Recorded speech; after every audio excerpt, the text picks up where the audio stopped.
মাত্র ৩টা উপাদান দিয়ে তোমরাও কিন্তু তোমাদের স্কিনের ট্যান রিমুভ করতে পারবে। ত্বকের পোড়া বা কালচে ভাব দূর করার জন্য তোমরা কিন্তু আলু ব্যবহার করতে পারো। প্রসেসটা কিন্তু খুবই সহজ। প্রথমে একটা আলু তোমরা ভালোভাবে ধুয়ে নাও। তারপর সেটাকে মিহি করে কুচি করে নিয়ে কিছুটা পানি দিয়ে ভিজিয়ে রাখো। ঘন্টাখানিক ভেজানোর পর সে আলুটা তোমরা ছাঁকনি দিয়ে ছেঁকে রসটাকে আলাদা করে নাও। এইবার এই আলুর রসটা তোমরা স্প্রে বোতলে নিয়ে ইউজ করতে পারো। আবার কোনো একটা ফেস প্যাক বানিয়েও কিন্তু তোমরা ইউজ করতে পারো।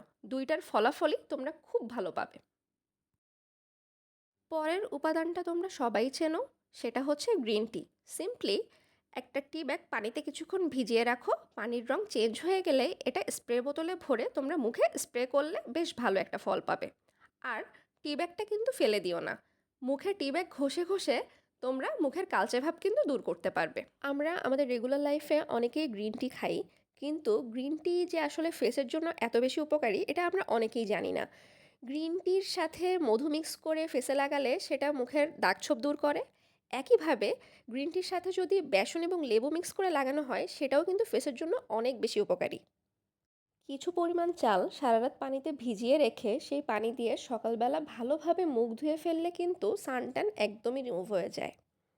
যাদের ট্যানের প্রবলেম আছে তারা কিন্তু খুব সহজে এই উপাদানগুলো দিয়ে তোমাদের ট্যানগুলো রিমুভ করে ফেলতে পারবে।